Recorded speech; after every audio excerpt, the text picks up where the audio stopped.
আসসালামু আলাইকুম। বাংলাদেশ বেতার গোপালগঞ্জ। খবর পড়ছি প্রদ্যোৎ রায়। গোপালগঞ্জ ২ আসনের সংসদ সদস্য ডাক্তার কে এম বাবর বলেছেন, আগে এমপিদের মানুষ মনে করত সোনার হরিণ। তিনি বলেন, মানুষের জন্য কাজ করা অনেক কষ্টের। যাদের ভোট লাগে না তারা কেন মানুষের জন্য কষ্ট করবে? আমি তো সাধারণ মানুষের ভোটে নির্বাচিত হয়েছি। আগামীতে নির্বাচন করলে সাধারণ মানুষের কাছে আমার যাওয়া লাগবে। গতকাল বিকেলে গোপালগঞ্জ সদর উপজেলা পরিষদ কমপ্লেক্সে এমপির পরিদর্শক কক্ষ উদ্বোধনী অনুষ্ঠানে তিনি এসব কথা বলেন। জেলা প্রশাসক আরিফুজ্জামান, পুলিশ সুপার মোহাম্মদ হাবিবুল্লাহ, উপজেলা নির্বাহী অফিসার কৌশিক আহমেদ, জেলা বিএনপির আহ্বায়ক কমিটির সদস্য জিয়াউল কবির বিপ্লব, সদর উপজেলা বিএনপির সভাপতি শিকদার শহীদুল ইসলাম লেনিন এ সময় উপস্থিত ছিলেন। এদিকে গোপালগঞ্জ ২ আসনের সংসদ সদস্য ডাক্তার কে এম বাবর বলেছেন, আমাদের অঞ্চলে মাদকের ছড়াছড়ি। হাই স্কুলের ছেলেরাও মাদক খাওয়া শুরু করে দিয়েছে। গতকাল দুপুরে গোপালগঞ্জ সদর উপজেলার মাঝিগাতি ১০পল্লী নেসার উদ্দিন খান উচ্চ বিদ্যালয় মাঠে আয়োজিত মতবিনিময় সভায় প্রধান অতিথির বক্তব্যে তিনি এসব কথা বলেন। সংসদ সদস্য বলেন, আমার পরিবারের কেউ যদি মাদকের সাথে জড়িত থাকে তাকে আইনের আওতায় আনা হবে।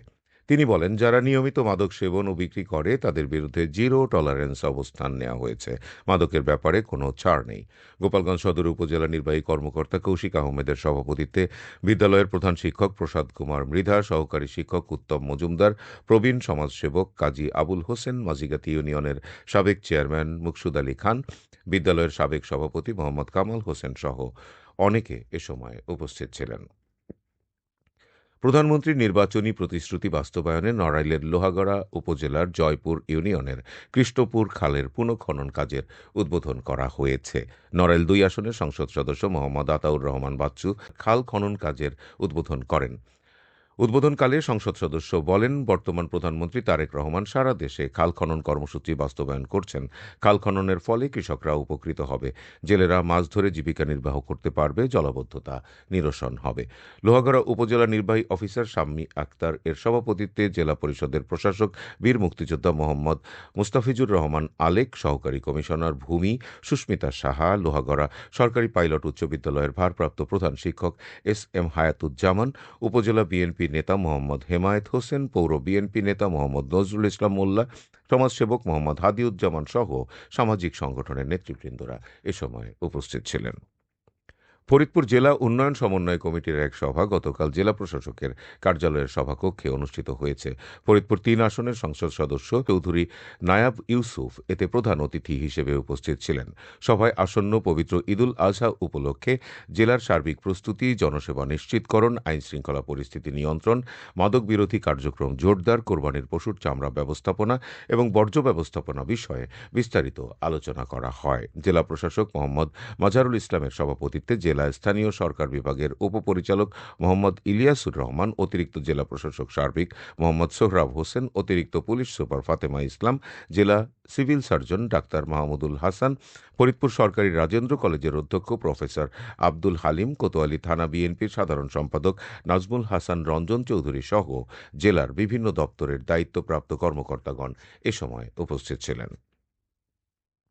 জনবান্ধব অটোমেটেড কৃষি তথ্য সেবা, সুরক্ষিত কৃষি, সমৃদ্ধ ভবিষ্যৎ এ স্লোগানকে সামনে রেখে আগামী ১৯ মে থেকে ২১ মে ভূমি সেবা মেলা সফলভাবে আয়োজনের লক্ষ্যে গতকাল নড়াইল জেলা প্রশাসকের সম্মেলন কক্ষে এক প্রেস ব্রিফিং অনুষ্ঠিত হয়েছে।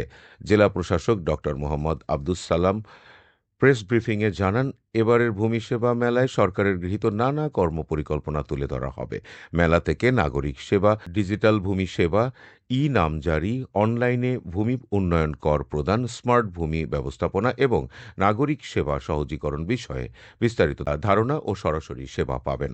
অতিরিক্ত জেলা প্রশাসক রাজস্ব হোসনে আরা তন্নি, সদর উপজেলা নির্বাহী অফিসার টি এম রাহসিন কবির সহ জেলার প্রিন্ট, ইলেকট্রনিক ও অনলাইন মিডিয়ার সাংবাদিকবৃন্দ এ সময় উপস্থিত ছিলেন।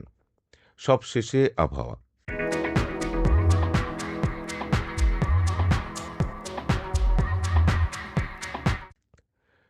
আজ বেলা ১টা পর্যন্ত দেশের অভ্যন্তরীণ নদীবন্দরসমূহের জন্য আবহাওয়ার পূর্বাভাসে বলা হয়েছে রংপুর, দিনাজপুর, পাবনা, বগুড়া, ঢাকা, টাঙ্গাইল, ময়মনসিংহ, নোয়াখালী, কুমিল্লা, চট্টগ্রাম, সিলেট অঞ্চলসমূহের উপর দিয়ে পশ্চিম অথবা উত্তর-পশ্চিম দিক থেকে ঘন্টায় ৪৫ থেকে ৬০ কিলোমিটার বেগে অস্থায়ীভাবে দমকা অথবা ঝোড়ো হাওয়া সহ বৃষ্টি অথবা বজ্রবৃষ্টি হতে পারে। এসব এলাকার নদীবন্দরসমূহকে ১ নম্বর সতর্ক সংকেত দেখাতে বলা হয়েছে। খবর শেষ হলো। আমাদের পরবর্তী খবর প্রচারিত হবে সকাল ১০টা ৩০ মিনিটে বাংলায়।